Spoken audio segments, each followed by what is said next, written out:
Slack, #debris screening, Tuesday, 9:14 a.m. Yusra Delacroix, pulling the morning conjunction report for the Meridian 7 constellation and something's off. Orbit guards showing 41 tracked objects in our screening volume for the next 72 hours. My manual cross-check against the public catalog is showing 42. Yusra Delacroix, not a huge discrepancy on its own, but I want to know which object dropped before I sign off on today's maneuver plan. Yusra had run this exact cross-check every morning for 3 years, a habit that predated Orbit Guard's deployment by almost that entire span, the kind of manual double verification that had become, across her career, less about distrust and more about simple professional muscle memory. Most mornings the numbers matched. This one didn't, and she sat with that discrepancy for a full minute before typing anything else, running through the ordinary explanations first, a decayed object finally dropping out of catalog range, a data refresh timing mismatch, the kind of one-off that resolved itself by the next morning's pull 9 times out of 10. Marcus Whitfield ran a diff against yesterday's catalog pull. Object 44192B and 44192C both show up in the raw feed, but Orbit Guard's active screening list only has one entry under 44,192. Marcus Whitfield, looks like a merge. Same catalog family number, different letter suffix, same-ish orbital plane. System might be treating them as duplicate observations of a single object. Yusra Delacroix, they're not duplicates. 44192B and C were 2 separate fragments from the same collision event 18 months ago. Different orbits, different decay rates by now. If Orbit Guard merged them into one track solution, we've got a real object that thinks it's watching that it's actually not watching at all.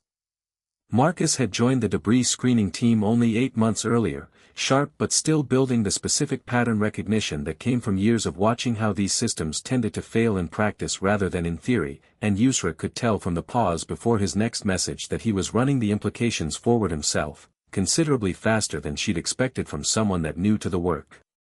Marcus Whitfield, if it's dropping one fragment from active screening entirely, that's not a display bug. That's a real gap in collision coverage. Yusra Delacroix, that's exactly what I'm worried about. I'm escalating this to data systems right now.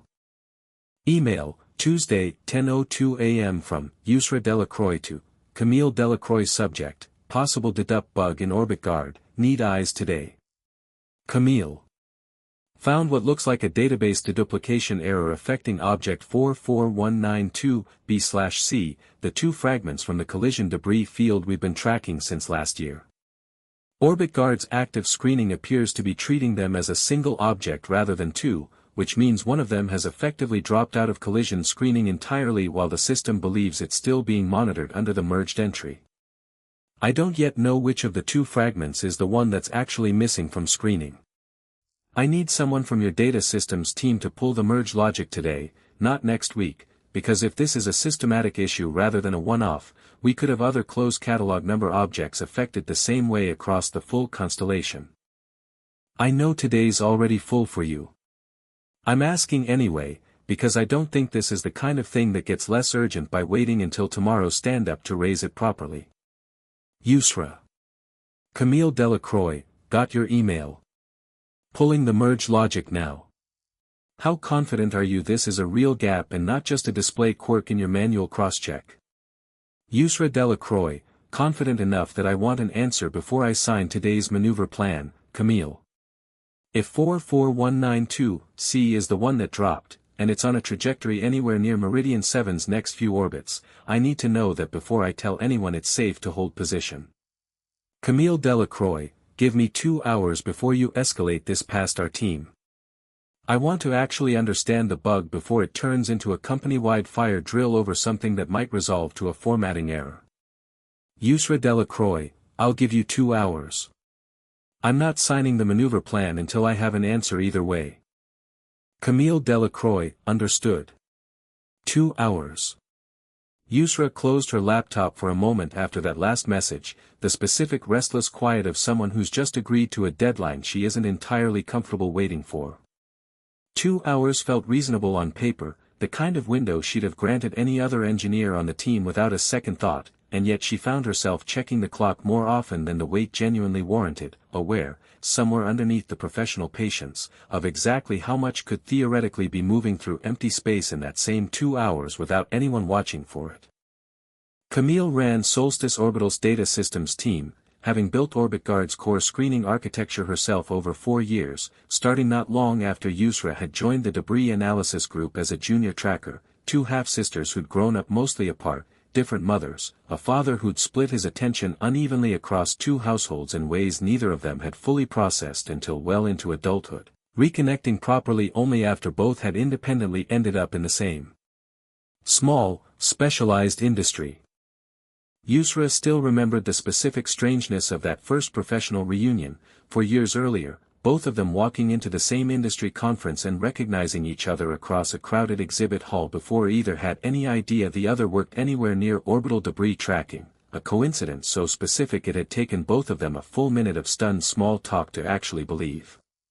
Their father had never been especially good at keeping either half of his life informed about the other, and Yusra had spent most of her 20s assuming Camille had drifted into something entirely unrelated, finance maybe, or software somewhere far from anything involving satellites. Finding out otherwise, in that exhibit hall, had felt like discovering a considerably larger coincidence than either of them had any right to expect from two people who'd spent a combined maybe 40 days together across their entire childhoods. Their professional relationship had always run cleaner than their personal one, a fact Yusra had noticed more than once without ever quite deciding what to do with it. They worked well together, communicated clearly, trusted each other's technical judgment more readily than either of them extended that same trust to most colleagues, and yet the two of them had never quite managed the kind of easy, unguarded closeness Yusra sometimes watched other siblings share, something that always felt, to her, like it belonged to people who'd actually grown up in the same house rather than two people assembling a relationship backward, as adults, out of professional respect and bi-weekly coffee. Root cause identified. Catalog ingestion pipeline assigns internal tracking keys based on primary NORAD catalog number, with fragment suffix, A, B, C, etc., appended as a secondary field rather than incorporated into the primary key itself. A schema update pushed 11 days ago, intended to improve ingestion speed for high-volume catalog updates, inadvertently changed the deduplication check to compare primary catalog numbers only, dropping the secondary suffix field from the uniqueness comparison. Objects 44192B and 44192C, sharing the same primary catalog number, were merged into a single tracking entry as a direct result. Object 44192C's more recent tracking observations were discarded during the merge in favor of 44192B's older, more complete dataset, meaning the system's active orbital solution reflects only 44192B's trajectory. 44192C has not been actively screened against any Solstice constellation asset since the schema update 11 days ago. The engineer who wrote that log entry, a careful, methodical man named Pryash who'd caught the actual root cause faster than even Camille had expected, later told her he'd found it almost by accident, pulling the schema change history purely out of habit rather than any specific suspicion, and recognizing the altered comparison logic within about 90 seconds of actually looking at it directly. 11 days is a long time to sit with a gap like that quietly widening in the background, and Camille read that specific number in the log entry 3 separate times before she picked up her phone to call Yusra directly rather than continuing over Slack. Camille Delacroix, confirmed. It's 44192C that dropped. 11 days, not just this morning. I need you to run an emergency screening pass against the full constellation for that specific object right now, before we do anything else. Yusra Delacroix, running it now. Yusra Delacroix, Camille. Meridian, 7. Conjunction probability with 44192C peaks at 6:40 p.m. tonight. That's less than 5 hours from now. Camille Delacroix, how close? Yusra Delacroix, inside our maneuver threshold. I'm recommending an avoidance burn immediately, and I need mission ops looped in within the next 10 minutes, not after a full incident review, Camille. We can do the review tonight. We need the burn approved first. Camille Delacroix agreed. Loop them in now, I'll join the call as soon as I can. The 5 minutes between that last message and Yusra actually opening the Mission Ops channel felt considerably longer than 5 minutes. The specific compressed urgency of watching a number on a screen represents something genuinely consequential rather than an abstract exercise. 6 hours of calm morning routine collapsing, all at once, into a single afternoon where every remaining minute suddenly mattered. Yusra Delacroix, flagging an emergency conjunction event for Meridian 7. Object 44192-C, previously dropped from active screening due to a data pipeline error, shows a collision probability above our maneuver threshold at 6:40 p.m. tonight. Requesting immediate review and avoidance burn approval. Full technical write-up to follow, but the maneuver decision can't wait on that write-up. Diego Marchetti, Mission Ops Lead, pulling up the numbers now. This is showing up on OrbitGuard's dashboard as clean, Yusra. Nothing flagged. Yusra Delacroix, OrbitGuard's dashboard is wrong because it merged 2 separate debris fragments into one tracking entry 11 days ago and dropped the more current data for one of them. I'm not asking you to trust the dashboard right now. I'm asking you to trust the emergency rescreening pass we just ran manually against the raw catalog data, which is showing this conjunction clearly. Diego Marchetti, send me the raw screening output directly, not through the dashboard. Yusra Delacroix, sent. Diego had run mission ops for Solstice Orbital's constellation for nearly a decade, longer than either Yusra or Camille had worked at the company, and Yusra had learned, across her 3 years reporting into his approval chain for maneuver decisions, that he asked exactly the right amount of skeptical questions before committing fuel to an avoidance burn, never too few, never so many that a genuine emergency got lost in unnecessary process. She watched his response timestamp with something close to held breath, the particular anxious patience of having done everything within her power and now needing someone else's judgment to finish the job.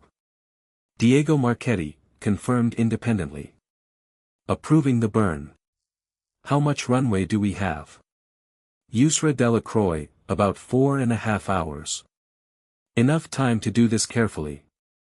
Not enough time to spend any more of it arguing about which system to trust. Diego Marchetti, understood. Pulling the maneuver team together now. Good catch, Yusra, seriously. Marcus Whitfield, just saw the mission ops thread. Is this actually happening right now? Yusra Delacroix, it's happening. Burn scheduled for 5:15. I need you to run the same merge check against every other active constellation we screened for, not just Meridian 7. If this bug's been live for 11 days, I don't want to assume it only ever mattered for one satellite family. Marcus Whitfield, on it. Want me to loop in the other client teams too, or hold that until we've confirmed scope? Yusra Delacroix, hold client communication until Camille's team confirms full scope. I don't want anyone outside Solstice hearing a partial version of this before we actually understand it ourselves. Marcus ran the cross-constellation check within the hour, coming back with the same clean result. Camille's team would later confirm formally, no other active conjunction risks tied to the merge bug, though the process of actually confirming that took considerably longer than the check itself. 3 separate engineers independently verifying the same negative result before anyone felt comfortable calling the immediate danger fully contained.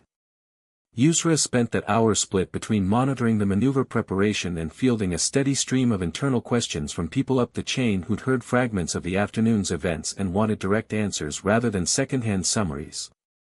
Camille Delacroix, full scope check complete on our end too. Nothing else active. I know Marcus already ran his own version, wanted you to have ours independently rather than just trusting his. Yusra Delacroix, good. 2 independent confirmations is exactly what I want on record before this burn executes. Camille Delacroix, how are you doing? I know today's been a lot on top of the actual technical work. Yusra Delacroix, ask me again after the burn confirms clean. Right now I'm mostly just watching the clock. Camille Delacroix, fair enough. I'll be watching it too. Their father had never been deliberately unkind about splitting his attention between 2 households, as far as either of them had ever been able to piece together as adults, simply overwhelmed in the specific way some parents are, stretched thin enough between two lives that neither daughter got quite the consistent presence the other one imagined the other must be getting instead. Yusra grew up assuming Camille had the easier version of him. Camille grew up assuming the same thing in reverse.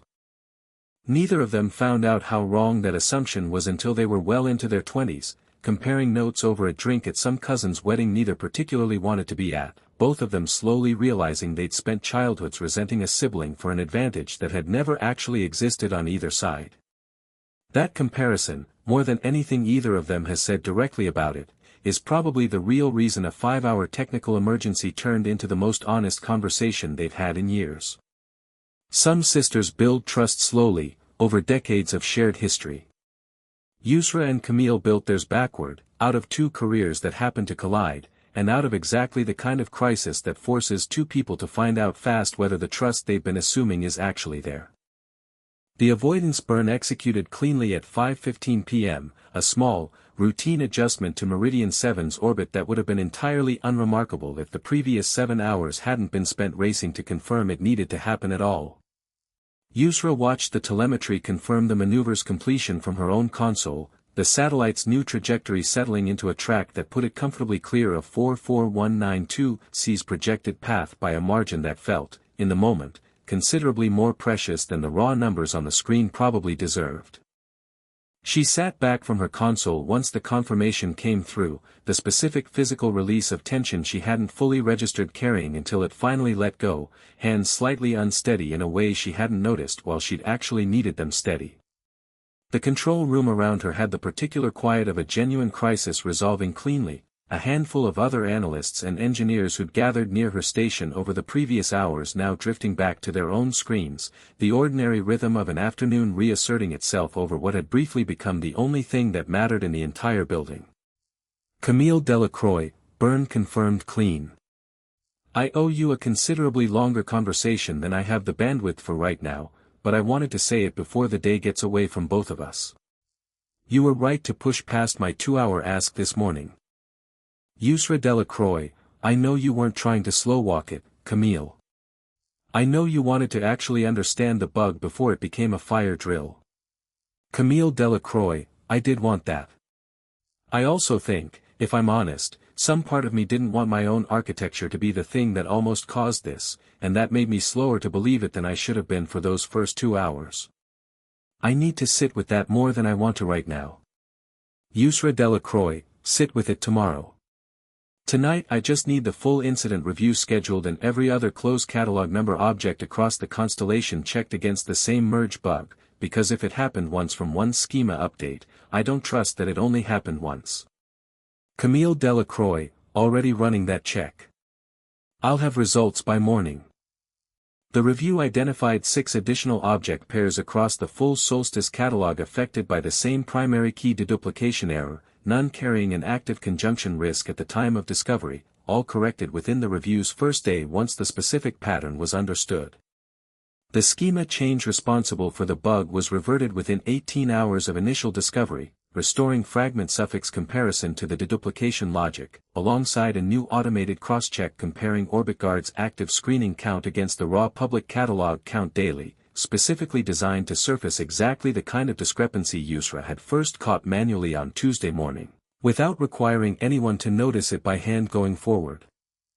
The review meeting itself ran nearly 2 hours, considerably longer than most incident reviews at Solstice, largely because Diego insisted on walking through the full 5-hour timeline minute by minute rather than accepting a summarized version, a level of scrutiny Yusra appreciated even as she found herself, more than once during the meeting, having to recount the specific anxiety of that afternoon in a considerably flatter, more procedural register than it had actually felt living through it. Walk me through the decision to escalate past the 2-hour window Camille originally requested, Diego asked at one point, not accusingly, simply thorough. What made you comfortable overriding that agreement once the emergency screening pass came back? I wasn't overriding an agreement, Diego.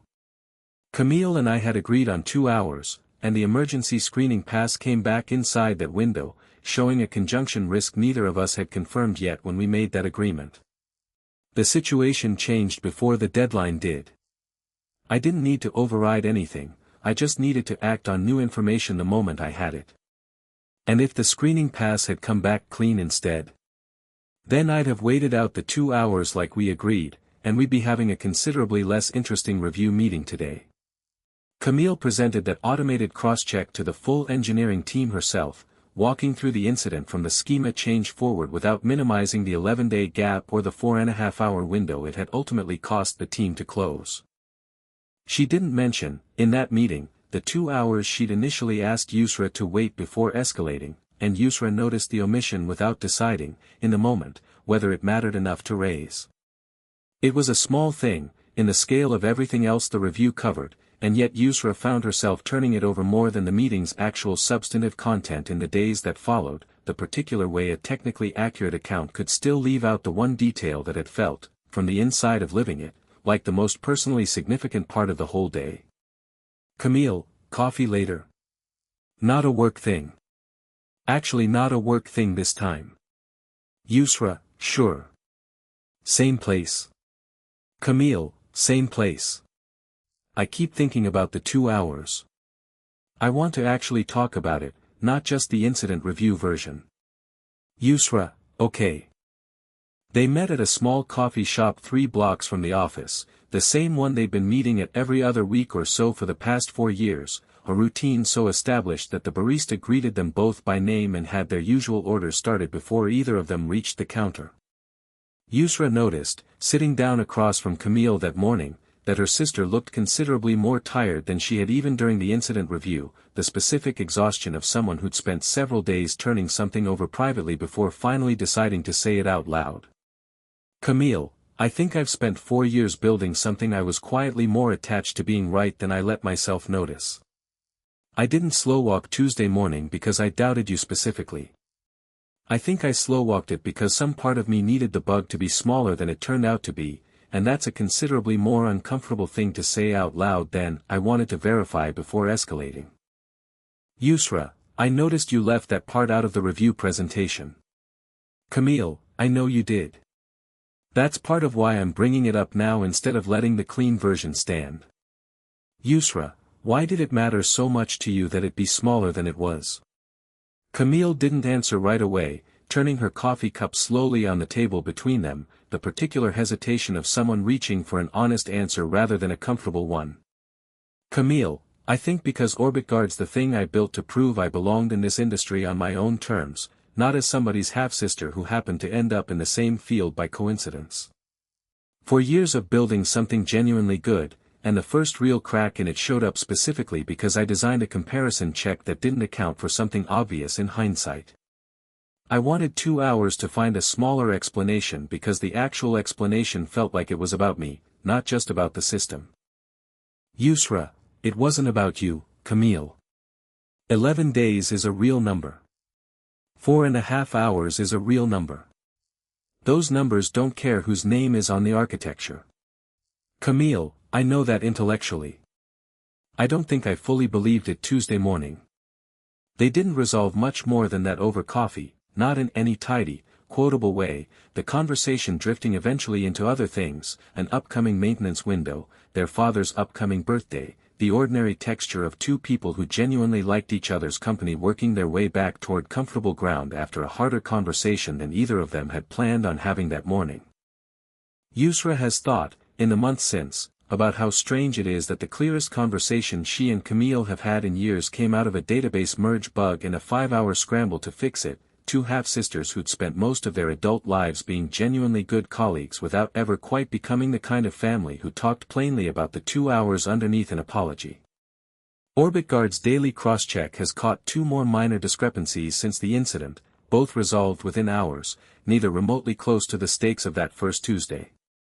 Yusra still runs her own manual verification every morning anyway, the same habit she's kept for years now regardless of what any automated system promises to catch on its own, though she notices, checking the numbers each morning, that she's started hoping less for a discrepancy to prove a point and more, simply, that the 2 counts will keep matching, one ordinary morning after another. Marcus asked her once, a few weeks after the incident review had finally closed out, whether she thought the whole thing would have gone differently if she and Camille hadn't been sisters, whether a less personally invested pair of colleagues might have argued past the 2-hour window faster, or slower, or not at all. Yusra thought about it longer than the question probably warranted before answering. I think a lot of colleagues would have escalated past 2 hours the second the screening pass came back showing risk, same as I did. I don't think that part had much to do with us being sisters. I think the part that had to do with us being sisters was what happened after, sitting in a coffee shop being honest about the 2 hours instead of just letting the incident review stand as the whole story. I don't know that most colleagues get to that conversation. I think we only did because we'd already spent years learning how to be honest with each other about smaller things, long before this one actually mattered. She still checks the morning numbers first thing, before coffee, before almost anything else on her calendar, 41 and 42, or whatever the counts happen to be on any given day, waiting the half second it always takes to confirm they match, and finding, more often than not, that they do.